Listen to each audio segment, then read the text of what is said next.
Hello नमस्कार दोस्तों, मैं मुकेश और स्वागत करता हूं मैं आपके अपने YouTube channel speed education group. दोस्तों हम लोग आज बात करने वाले हैं ऐतिहासिक काल के बारे में। ऐतिहासिक काल के बारे में बात करने वाले दोस्तों, मैंने इससे पहले ऑलरेडी 3 वीडियो बना चुके हैं, तो आप सभी नहीं देखे तो जाकर के देख सकते हैं।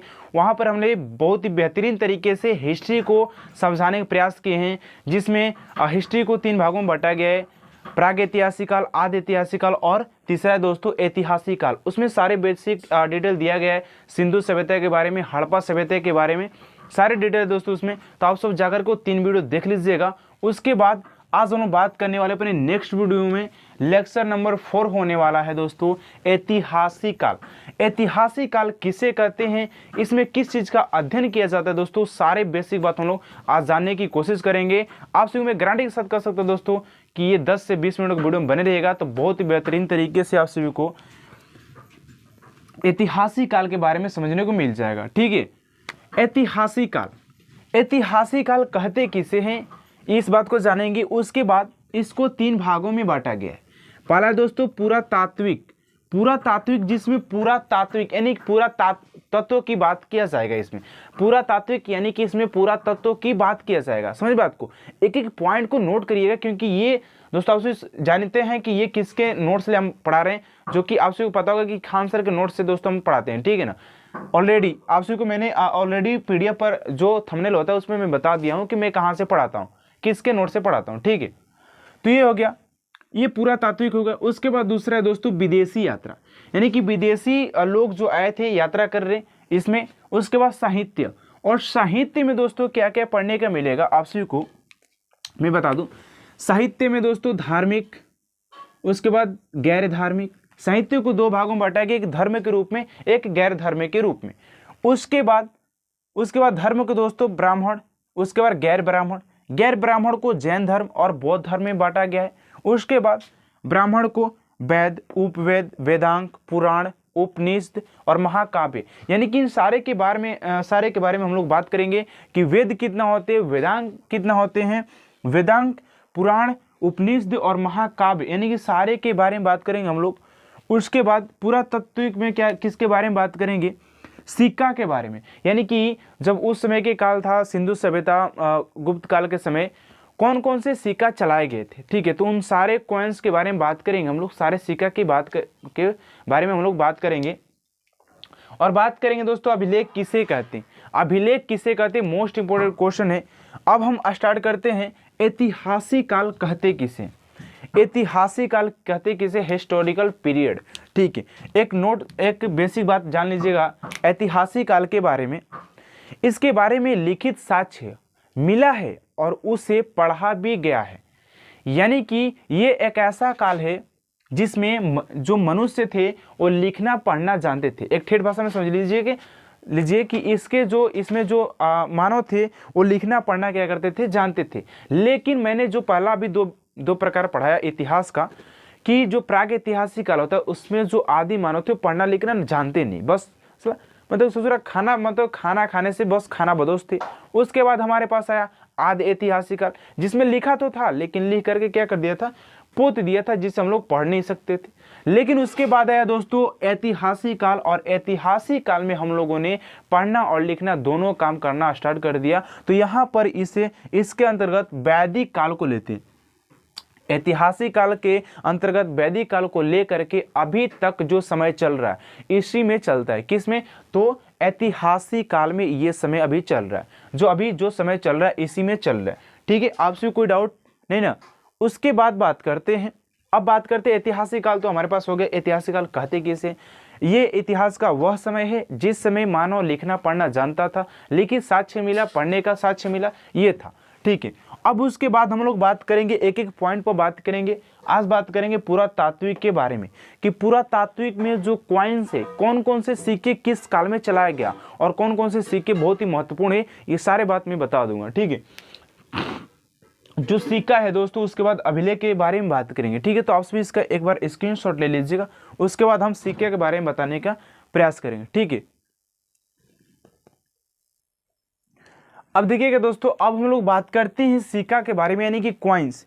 कौन कौन से सिक्का बनाया गया था? तो बहुत सारे सिक्के दोस्तों बनाए गए थे। आपसे भी तो बस एक ही सिक्का के बारे में जानते हो कि हाँ ये जो सिक्का था 1-2 रुपए का ना, उससे जानते हैं। लेकिन बहुत सारे सिक्का बनाए गए थे, तो उसी सिक्के के बारे में हम लोग बात करेंगे कि कौन कौन से सिक्के किसके काल में बनाए गए थे। ठीक है, तो एक एक पॉइंट को नोट करते हुए चलिएगा आप, क्योंकि एक एक पॉइंट बहुत ही महत्वपूर्ण है आप सभी के लिए। ठीक है, तो अगर हम सिक्का की बात करते हैं तो सिक्का में जो पहला सिक्का दोस्तों चलाया गया था, सिक्का का अध्ययन को पहले जान लीजिए किस नाम से जाना जाता है। तो सिक्का के अध्ययन को न्यूमेटिक्स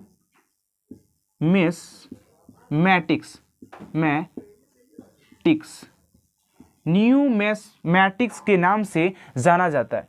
सिक्का के अध्ययन को न्यूमेटिक्स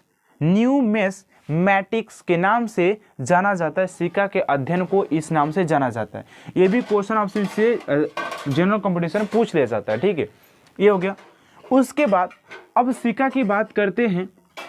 सिक्का में टेराकोटा का सिक्का, ठीक है, तो सिक्का के बारे में बात करते हैं। तो जो पहला सिक्का बनाया गया था, सिक्का के अध्ययन को न्यूमेटिक्स कहते हैं। और पहली बार जो सिक्का यानी कि कॉइन्स जो बनाया गया था वो टेराकोटा का सिक्का बनाया गया था, जो कि मिट्टी का था। टेराकोटा का जो सिक्का बना था वो मिट्टी का था, जो कि सिंधु सभ्यता में बना था। किसका? टेराकोटा यानी कि उसका नाम होगा टेराकोटा, जो कि मिट्टी का था। किसका था दोस्तों? मिट्टी का था। पहले तो सोना चांदी था नहीं कि बनाया जाए, सोना चांदी का और तांबा या लोहा का कुछ भी नहीं थी, तो वो था नहीं। तो उस समय जो सिंधु सभ्यता के लोग थे, उन्होंने अपना चलाने के लिए, इस व्यवस्था को बैठाने के लिए उन्होंने क्या किया कि मिट्टी का सिक्का का निर्माण कर दिया। अब इन्होंने क्या किया? मिट्टी के सिक्के का निर्माण कर दिया। किसने किया था दोस्तों? सिंधु सभ्यता में। ये भी मोस्ट इंपोर्टेंट है, पूछ लिया जाएगा कि टेराकोटा का जो मिट्टी का सिक्का था किस सभ्यता में था? तो सिंधु सभ्यता में था। ठीक है, ये मोस्ट इंपोर्टेंट पॉइंट है, लिख लीजिएगा। उसके बाद अब मिट्टी के सिक्का दोस्तों तो ठीक है, मिट्टी का सिक्का बना तो इतना तक तो ठीक है। क्या आप सभी इसका एग्री करेंगे कि मिट्टी का सिक्का बहुत दिनों तक चल पाएगा? बारिश आया तो ससुरा ऐसे ही क्या गल जाएगा। उसके बाद अगर कहीं गिरा दें तो वैसी कमाई हमारा बर्बाद हो जाएगा। नहीं हो जाएगा, क्योंकि मिट्टी तो टिक नहीं सकता है ना। अगर मिट्टी पर अगर बारिश पड़ जाए, कहीं घर में 1-2 लाख रुपए रखे हैं, उसके बाद अगर बारिश पड़ जाए तो क्या 1-2 लाख रुपए हमारा टिक पाएगा? नहीं टिक पाएगा। तो इसीलिए इस सिक्का को बंद करा करके उसके बाद मौर्य काल में आहत या पंचांग के सिक्का बनाया गया। किसका दोस्तों? मौर्य काल में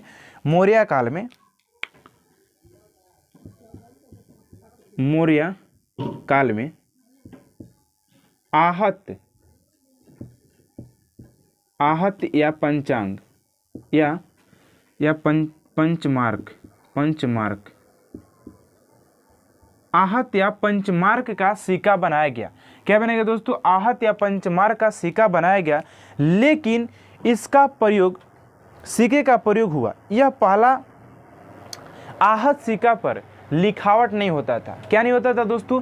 जो आहट सिक्का था इस पर दोस्तों लिखावट नहीं होता था। ओनली फॉर, यानी कि इस पर केवल चित्र था और चित्र से ही ज्ञात किया जाता था कि ये कितने का नोट है, कितने का सिक्का है।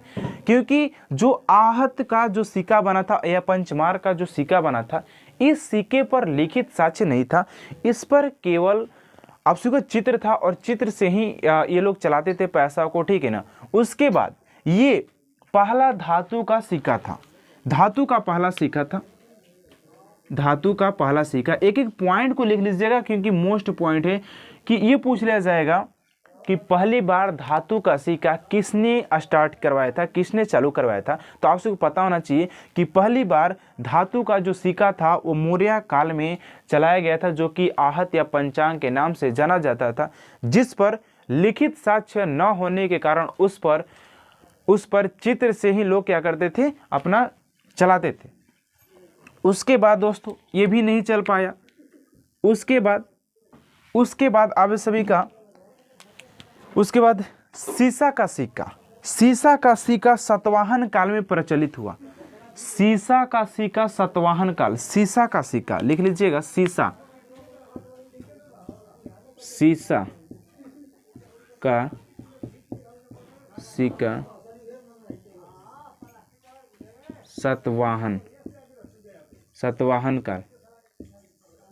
अब दोस्तों मैं आपसे बता दूं कि सीसा का सिक्का, अच्छा ये बताइएगा आप सभी को मैं सीसा का सिक्का दे दूं, अगर आजकल की बात किया जाए, एक पल नहीं टिक पाएगा यार, एक से दूसरा दिन नहीं चल पाएगा, चलेगा लेकिन बहुत ही वो रहेगा कि बहुत दिक्कत रहेगा। ले गए गाड़ी पर जा रहे हैं गिर करके फूट गया, 1 लाख रुपये बर्बाद हो गया। तो इसीलिए सीसा का सिक्का अगर किस में बनाया गया था दोस्तों, ये मोस्ट पॉइंट है कि सातवाहन काल में सीसा का सिक्का बनवाया गया था।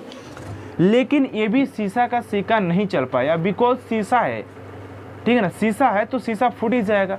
तो इसीलिए इसको भी हटा करके उसके बाद क्या किसका सिक्का बनाया गया, उसके बाद पहली बार सोने का सिक्का यूनानी शासकों द्वारा बनाया गया था। पहली बार सोना, लेकिन सोना में ये शुद्ध था या अशुद्ध था ये नहीं बताया गया, लेकिन यूनानी शासकों द्वारा पहली बार सोना का सिक्का, ठीक है, यूनानी शासकों, ठीक है, यूनानी शासकों के द्वारा पहली बार सोना का सिक्का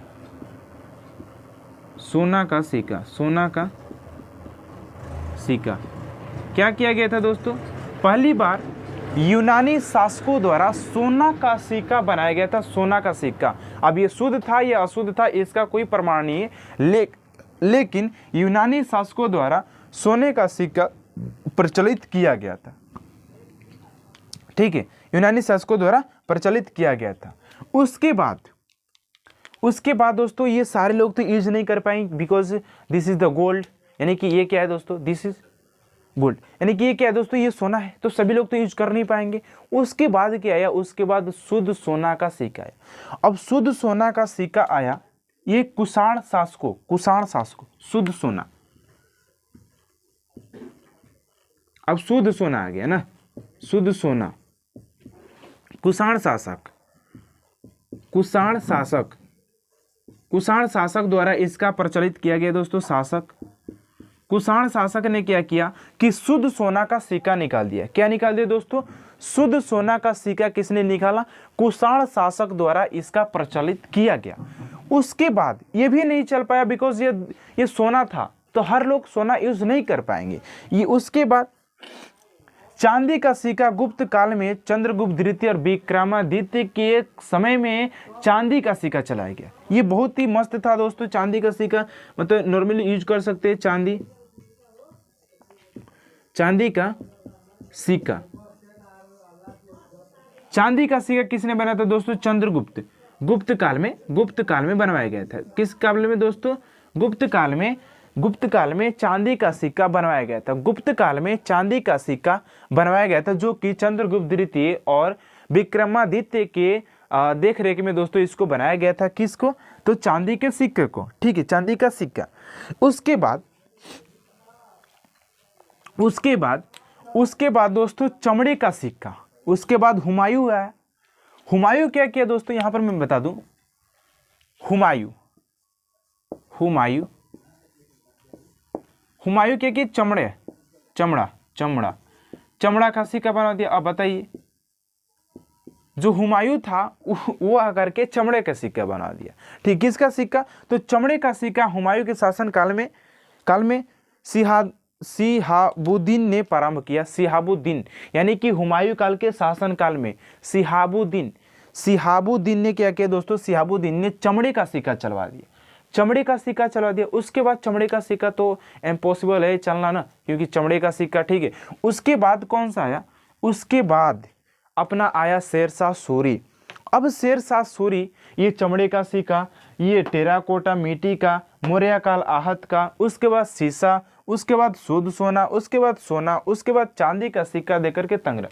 उसके बाद शेरशाह सूरी क्या किया, शेरशाह सूरी ने सोचा ये चमड़ा, शीशा, उसके बाद मिट्टी, उसके बाद शुद्ध सोना कहाँ से लाया जाए। इसने क्या किया कि रुपये का प्रारंभ कर दिया। शेरशाह सूरी के समय से ही रुपया का प्रारंभ, किसका दोस्तों, शेरशाह सूरी का ने रुपया का प्रयोग किया दोस्तों। और उसके बाद दाम उसके बाद दाम का भी प्रयोग किया था शेरशाह सूरी। उसके बाद दोस्तों सोने का भी इसने प्रयोग किया था, ठीक है। लेकिन इसने क्या किया था, शेरशाह सूरी ने दोस्तों रुपया चलवाया था, रुपया। शेरशाह सूरी ने क्या किया था दोस्तों, दाम, रुपया, देखिए रुपया तो चलवाया था, ठीक है ना। यहाँ पर एक पॉइंट बताना है, रुपया,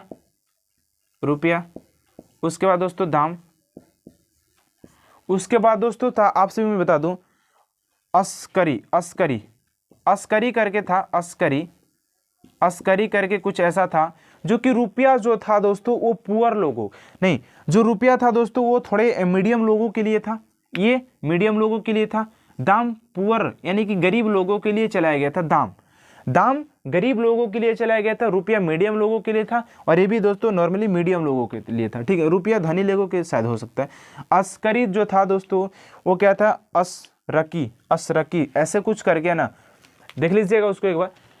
तो ये शेरशाह सूरी के समय काल में चलाया गया था। और मैं एक बार इसको रिपीट कर दूं कि पहले हम लोगों ने क्या पढ़ा, पहले हम लोगों ने पढ़ा ऐतिहासिक काल कहते किसे दोस्तों, ऐतिहासिक काल कहते किसे हैं, जिसमें मैंने आप सभी को बताया कि ऐतिहासिक काल समय का, इतिहास का वह समय था जिस समय जो मानव था वो पढ़ना लिखना जानता था, और इसे वैदिक काल को लेकर के अभी तक जो समय चल रहा है, जिसमें हम लोग पढ़ रहे हैं, लिख रहे हैं, कुछ भी नहीं कर रहे हैं, वो समय इसमें चलता है ऐतिहासिक काल। और ऐतिहासिक काल में मैंने बताया कि इसको 3 भागों में बांटा गया है। पहला जो इसका भाग था वो था दोस्तों पुरातात्विक, उसके बाद विदेशी यात्रा, उसके बाद क्या था, धर्म ग्रंथ वाला साहित्य था ना, ऐसे कुछ कर। तो उसके बाद हमने सिक्का के बारे में बताया। तो सिक्का, पहला जो सिक्का, अब बात करें सिक्का के यानी कॉइन्स की, तो सिक्का के अध्ययन, जो इसका अध्ययन करते हैं उसको कहते क्या है, न्यूमेस्मैटिक्स कहते हैं सिक्का के अध्ययन करने वाले को, ठीक है। सिक्का के अध्ययन को इससे कहते हैं, ठीक है। उसके बाद टेराकोटा का सिक्का चला गया, जो कि सिंधु सभ्यता में वो किसका था, मिट्टी का बना था, तो ज़्यादा चल नहीं पाया। उसके बाद दोस्तों ये टेराकोटा का हो गया, मिट्टी का बना था, सिंधु सभ्यता में। मौर्य काल, आहत, पंचांग, पहली धातु की बना था ये सिक्का। सीसा का सिक्का किसने, सातवाहन काल में बनाया गया था। यूनानी शासकों ने क्या किया, सोना का सिक्का बनवा दिया। उसके बाद शुद्ध सोना का सिक्का कुषाण शासक ने बनवा दिया। चांदी का सिक्का गुप्त काल में बनाया, जो कि चंद्रगुप्त द्वितीय और विक्रमादित्य के देखरेख में बनाया गया था। उसके बाद जब हुमायूं आया तो देखिए क्या कर दिया, घुमा करके चमड़ा का सिक्का बना दिया। इसके शासन काल में सिहाबुद्दीन ने चमड़ा का सिक्का बनवा दिया। उसके बाद शेरशाह सूरी जब अपना आए तो रुपया, दाम और अस्करी करके कुछ ऐसे इसका निर्माण करवाया, जो कि शेरशाह सूरी द्वारा ये किया गया था। तो ये रहा दोस्तों आप सभी का किसके बारे में, ये रहा सिक्का के बारे में टोटल इन्फॉर्मेशन, जो कि आप सभी को लाइन बाय लाइन दिया गया। उसके बाद हम लोग बात करते हैं दोस्तों अभिलेख। अब अभिलेख कहते किसे हैं, अभिलेख किसे कहते हैं ना, अभिलेख। तो अब हेडिंग डाल लीजिएगा आप सभी, अभिलेख कहते किसे, ठीक है, हेडिंग डाल लीजिएगा। अभिलेख एक नॉर्मली एक छोटा सा टॉपिक है, अभिलेख कहते किसे हैं। तो मैं आपसे बता दूं कि पत्थर को खोद करके लिखना क्या कहलाता है, अभिलेख कहलाता है। क्या कहलाता है, अभिलेख कहलाता है। कोई भी बड़ा पत्थर ले लिया जाए, उसको खोद करके अगर लिख दे तो उसको क्या कहते हैं, अभिलेख कहते हैं। लेकिन एक आता है शिलालेख। अब शिलालेख किसे कहते हैं, तो शिलालेख दोस्तों छोटे छोटे पत्थरों पर लिखना, उसे क्या कहलाता है, शिलालेख कहलाता है। क्या कहलाता है, शिलालेख कहलाता है, ठीक है। तो ये रहा कुछ इन्फॉर्मेशन अभिलेख और शिलालेख के बारे में। तो आपसे वीडियो का सलाम कमेंट में जरूर बताएगा। अच्छा लगता है please channel subscribe, bell icon को प्रेस करके वीडियो को ज़्यादा से ज़्यादा शेयर कर दीजिएगा, क्योंकि बहुत ही मोस्ट इंपॉर्टेंट वीडियो होने वाला है। मिलते हैं नेक्स्ट वीडियो में। अब हम लोग नेक्स्ट पढ़ेंगे वेद, वेदांग, उपवेद किसे कहते हैं, सारे बात हम लोग नेक्स्ट वीडियो में जानेंगे। आप सभी वो 3 वीडियो नहीं देखें तो जाकर के फटाफट प्लेलिस्ट में चेक कर लीजिएगा। वहाँ पर हिस्ट्री से करके रिलेटेड एक प्लेलिस्ट बनाया गया, जिसमें आप सभी को सारा इन्फॉर्मेशन दिया गया है। मिलते हैं नेक्स्ट वीडियो में। जय हिंद।